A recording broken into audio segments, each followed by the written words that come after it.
Welcome to part two. We're actually going to move into more of the detailed layers and for synchronicities in this reading. This is Trinity Gaia Oracle, and I'm going to begin with some resonance to the note of G and the hertz of 5 or 3, 8, 4. Interesting. 5. 5 may play a role, pretty dominant in this. So I'm going to keep that in mind. Okay, here we go. If you're a little sensitive to sound, kind of turn it down for just a moment or skip ahead a few seconds.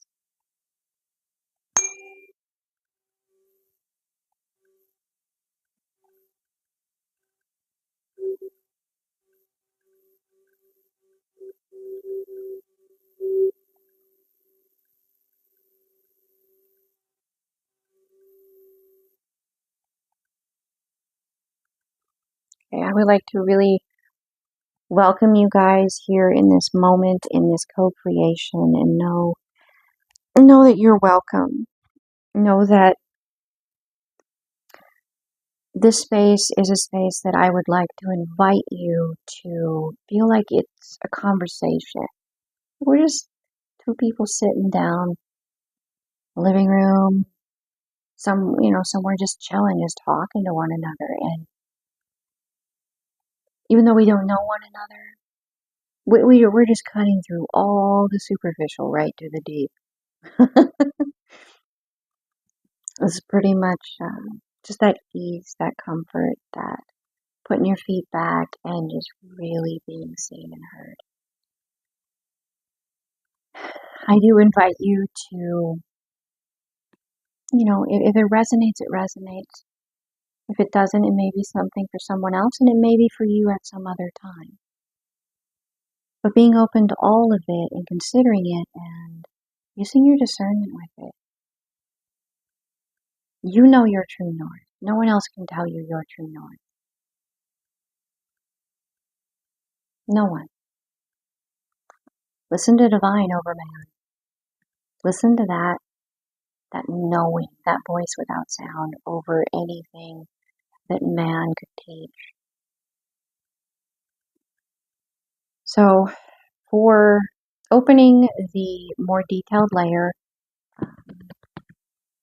I do want to say that I am keeping Anubis out here because there is a weighing, there is a judgment, and it has been finalized because they have received all the information.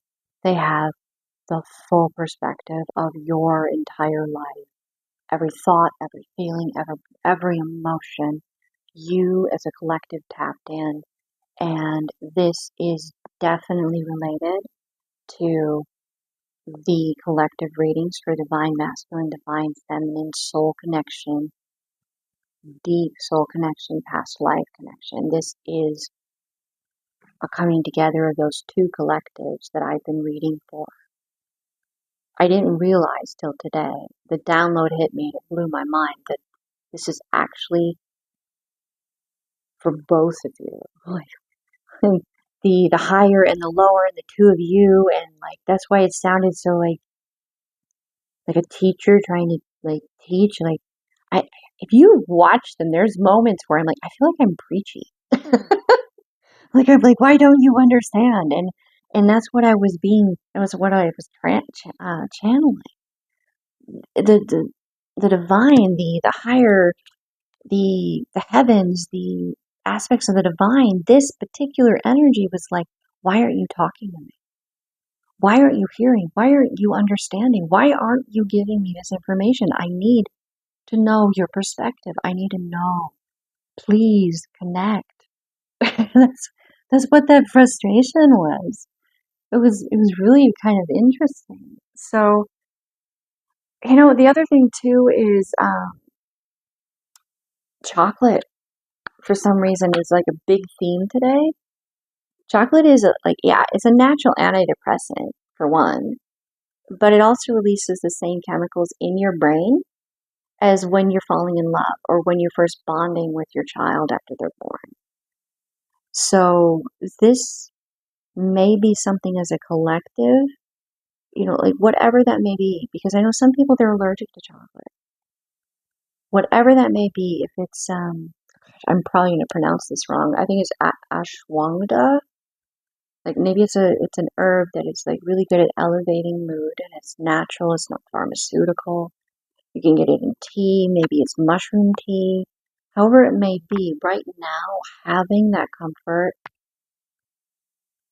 will help the collective, because as you feel better, they can feel better, because it's just amazing to me the level of relief from suffering that I'm sensing in the collective as a result of not just the readings that have come through and the channelings that have come through for me on my channel, but observing the readers that I respect myself and have gotten insight, and as a collective we're building one another up. Like there's just so much that is happening in the collective that I can feel the levity of it. There's almost, it's like a giggly, like a relief, like a freedom, but it's not without respect for the struggle. It's not without that respect for that struggle. And there's that heaviness that ended with part one that's still kind of present within me. And you could see that I'm I'm grabbing my chocolate here, my hot cocoa. Oh, thank you. Sorry if you could hear me swallow. I mean, some microphones are really sensitive to that, and it's just a sound like, as it, yeah.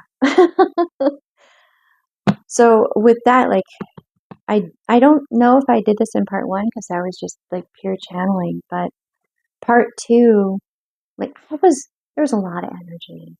Like I'm adjusting. As you could see, I've switched from my normal background, my normal reading space. I would be sitting on an exercise ball. That's where I was in my healing process at that time with the lower chakras, and really getting a feel for posture and the finer muscle aspects. So dealing with these abilities and sensitivities and awareness that you're inheriting from your higher self coming into the physical, working with that, that the physicality of it will help you process it. So exercise, stretch, do like self-massage. If you're doing self-massage, I want to say right now I have a background as a massage therapist. Massage therapists use racquetballs on themselves for self-care to keep themselves healthy and be able to keep doing massage because it's very physically intensive.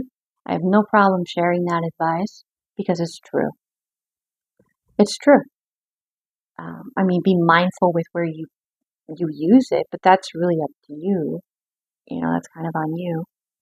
But like working with the physical body will help you process and integrate, master the additional awareness coming in and the energy increase that you're going to be channeling and working through. Now, a lot of you are healers and you have your facets that are unique to you, that you're really good at, that you resonate with. They are going to be increasing. You're going to be gaining more awareness and possibly interrelating it and intertying it with other modalities. So rhythm, routine, giving to yourself, taking care of yourself, honoring your spiritual path, knowing you're not going to be perfect. Very important right now. Be gentle with yourself. Please be gentle with yourself because the divine's within you. And that sadness, that mourning, it's another way of giving comfort to that divine, of thanking the divine, because this is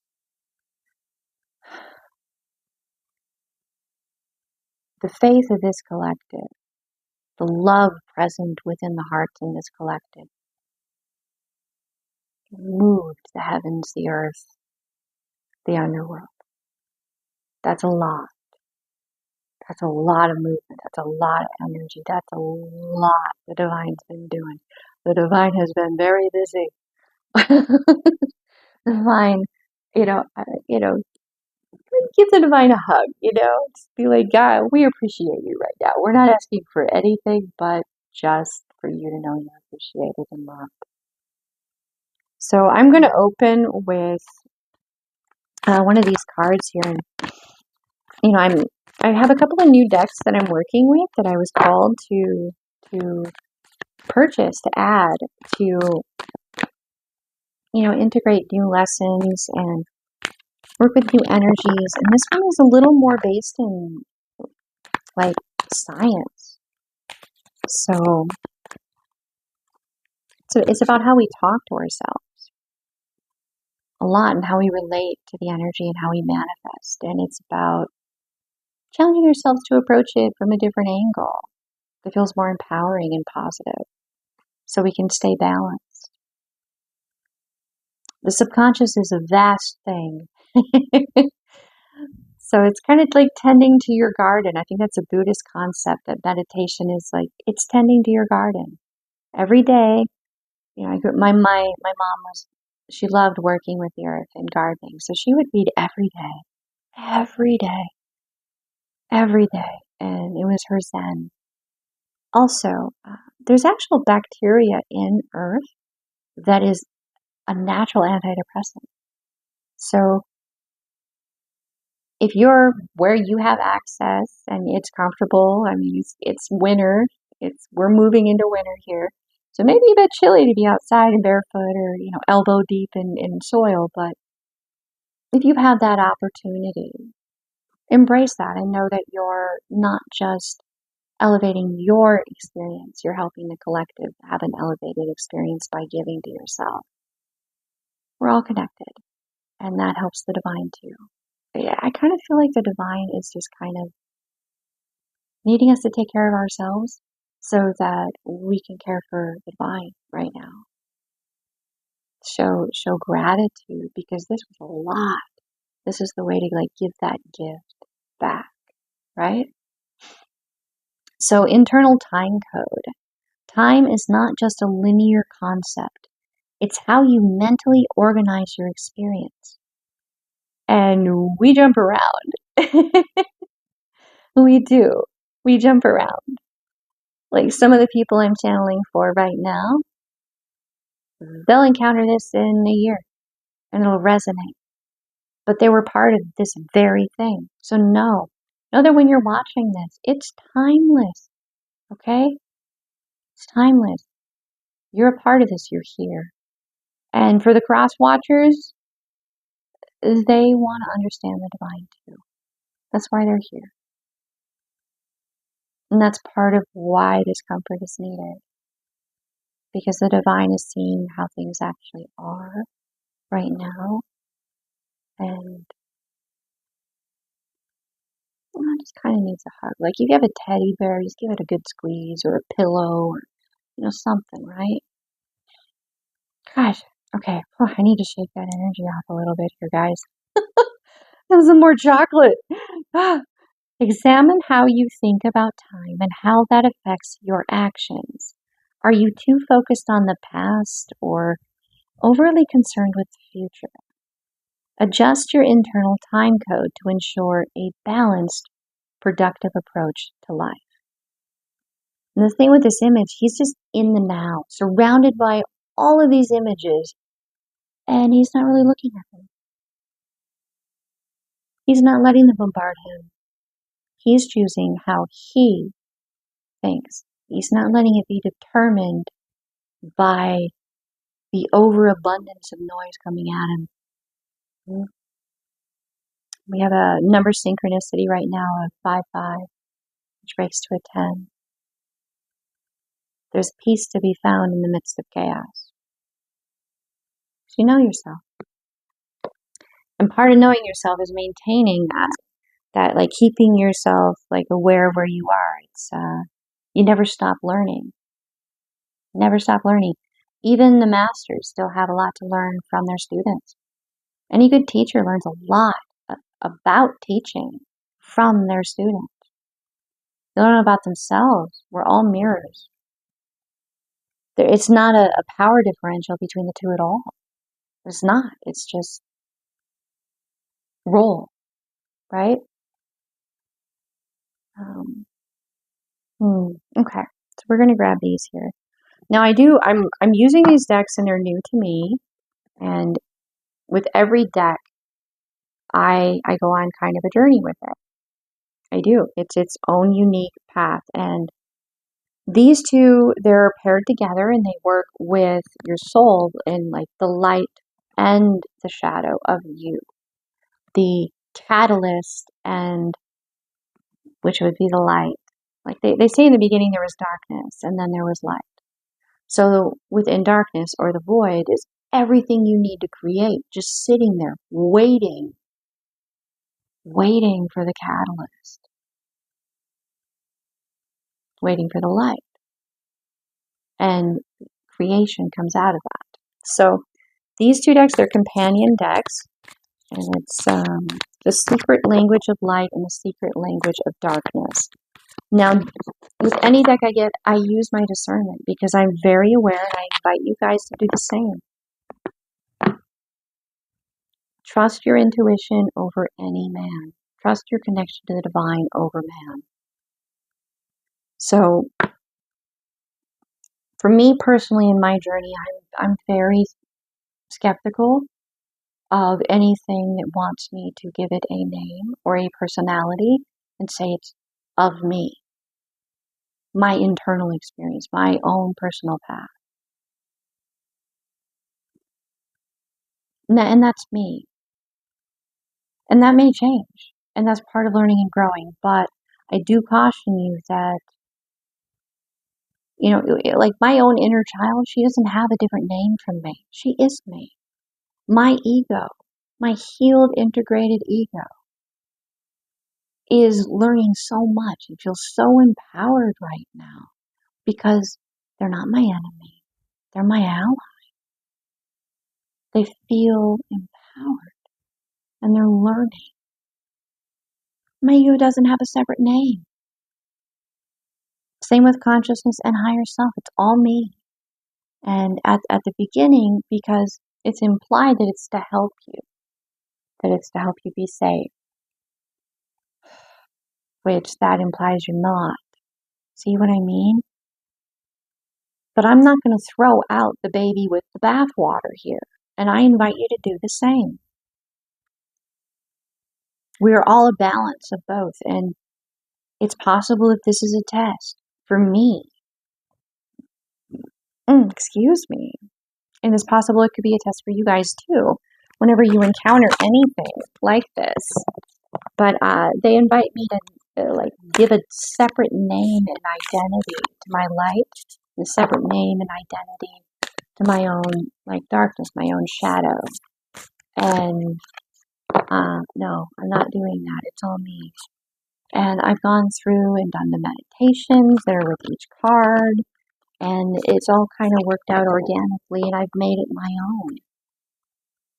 And that's co-created with Source, with Divine within me. And I'm so humbled by that love. So wherever you are in your journey, whatever you're currently working with, maybe you're studying something, maybe you're working on learning a healing skill, maybe you're in school. Maybe you have a new deck that you're working with. You know, wherever it is, trust that intuition. Because for some people, that may feel so natural to them. But to me, on my personal journey, I don't like giving away any of my power to anything that I don't own as me. And until I can own it as me, it doesn't happen. And I'm sure going through what we've gone through, you guys to some extent definitely relate to that. So I'm going to pull one card from the light, a message from the light side of the soul. And this is where balance really comes in and discernment. Because to be all and only of just like the light, you're completely susceptible then to believing that you're better or elevated. And then you find yourself becoming really critical or the guides, the energies they're attracted to become really critical. So having that shadow side, it's like, it keeps it balanced. Okay. They're not just throwing out one at a time. So let's see here. We're going to just, I'm going to grab that. That works. Okay. I will say that it feels really intuitive. The cards do. It was just that one part that just kind of landed a bit different for me. Okay, so insight. I've actually done quite a bit of work with these decks, so I'm pretty familiar with the energies personally. This energy speaks about being in your body. And where are you hurting? Where do you feel discomfort? And just kind of breathing into that space, being aware of it, and then moving it more into your intuitive awareness, into your eye, your third eye, opening that part of yourself to really take a look at it beyond just the emotions and the physical experience, to possibly the energetic aspect to it. That it has a message for you, that it's why it's trying to get your attention.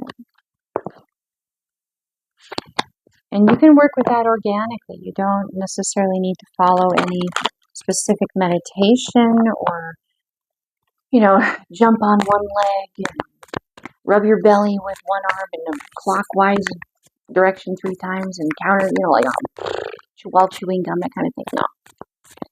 No. I am a firm believer that life is meditation in motion, especially once you're awake, you're aware. You begin to see synchronicities. You begin to see and communicate with Source all the time. All the time. You see it all the time. It can be kind of exhausting, but if that is something you are experiencing, there's a high calling on your life. You have a purpose. Your love is needed to heal many that aren't awakened, many that are wounded. And if that love is expressed in doing spiritual combat, being that warrior that'll stand up for others that just don't necessarily know that or haven't had the path yet where they've developed those skills. You could also be a teacher in that role, or you are someone that does energy work. I've been a Reiki master since I was in high school. I was really, really lucky, and I know the divine had a very much strong hand on that. So energy is something that may be something you resonate. Doing like lay on of hands is the Christian way of identifying and relating with it. It's basically allowing Jesus to move through you, to heal through you. And it's a very humbling experience to be so close to such a beautiful energy and to actually see the divine heal through you. Because as that is happening, the divine is healing you. As the divine heals whom you're working with. We have number 32, the wounded adult. Healing is feeling. Now I'm going to bring these up so you guys can see the patterns, the image, the emphasis, because art is so powerful. There aren't words. I mean, we can try, but this one image says so much. So much. I love that there's that rose and it's in bloom. It's in bloom. The wounded adult heart. This is what was heard. It's one thing when you're a child and you're hurting and things are just not fair and they're not right, and there's a whole different level of protection and support around you. As an adult, you're taught that you're to defend and protect yourself. You're responsible for yourself. You're not to lean on anyone or to ever ask for help. So it's tempting to tune out anything that is heavy, anything that hurts.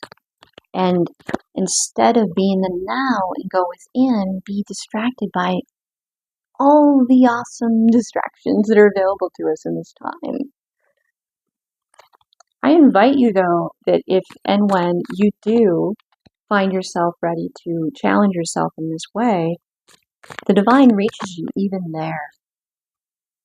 Works through the people you encounter, the commercials, the colors, just everything to help you know that you are not alone, you're loved, you're healed. The divine has been doing a lot. There's just so much love for this collective. And I hope you guys feel that. Okay, so we have the wise one that came out here.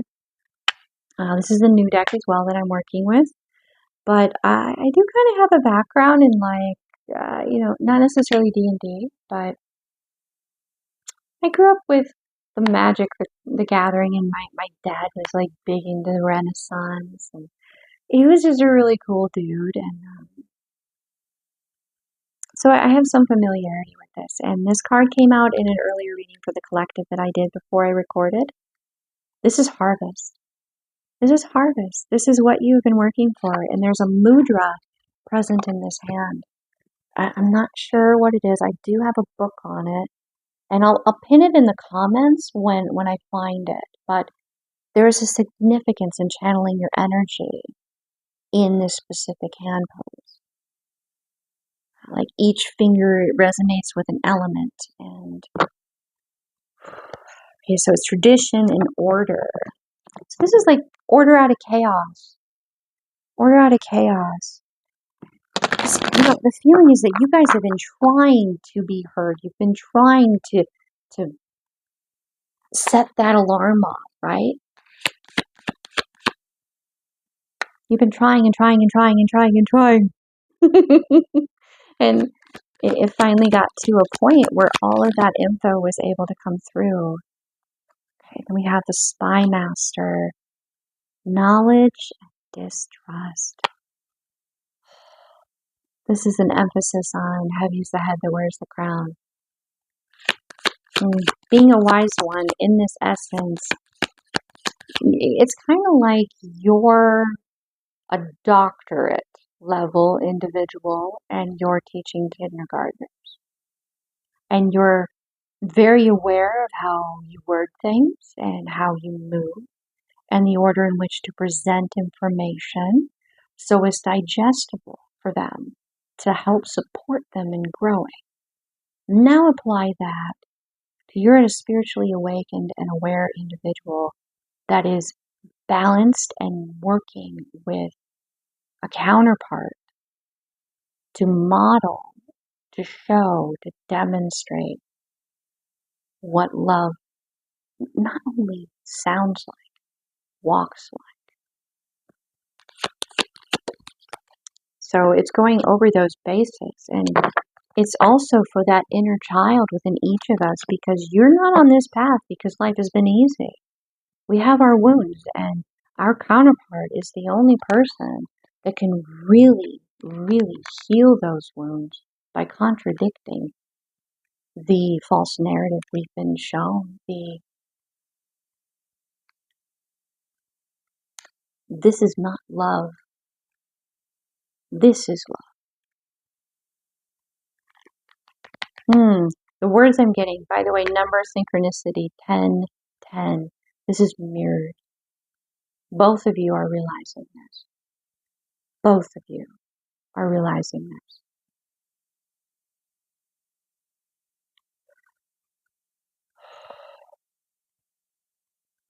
It's really heavy.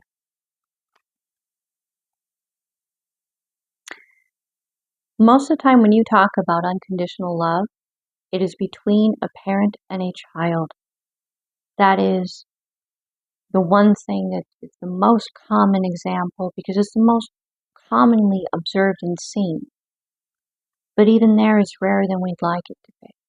And it's painful to observe because the parent isn't healed. The parent is still processing childhood wounds and very much lost in them. And when you're awake and you're aware and you see that, you hurt for everyone involved. Because you know they're just doing the best they can. So with your counterpart, what you're doing is you're showing them that unconditional love exists outside of that relationship. And you're realizing that about each other. So you're both mythical unicorns to one another. And yet there's a part within both of you that is just in utter awe that this mythical unicorn loves you. And I'm going to tell you this, and I really hope you hear me because it's true. You've heard it before, but it's different when you live it. It is your truth. You do not get to choose who you love. There is divine guidance in who you love. You do decide if there's someone that you can love from afar or if there's someone that you can love in your everyday life. If that's something that you both want. You've possibly encountered aspects of them before in your life and it was, I can't love you like that. I can love you from afar. You're not going to be able to be ready to move into the next phase with me. You haven't done the healing. You're just too far behind, or you have too much distraction, whatever it may be. They couldn't meet you at your departure time to the next level of you. However, with the Spy Master, there's a key here, meaning that time is an illusion, moving heaven and earth. This may be the very thing. This dynamic, this relationship, this connection, this soul tie is fated. It is not, and I mean fated is kind of heavy. It implies you don't have free will. You can't help who you love. It's not fated because the divine or some outside force is saying you must do this. It is you that you're desiring. I don't know how to explain, like the words. It's so frustrating. It's like, how can you not see the other half of you, the only other person in existence, like anywhere in the universe in existence? I want to keep saying it because, like, our scope is like on the planet. No, it is far vaster than that. There are sentient, intelligent beings on other planets, and sometimes you encounter a situation where you have the other half of you that's on another planet, that's incarnated, and you only get to have a telepathic relationship then. And that is,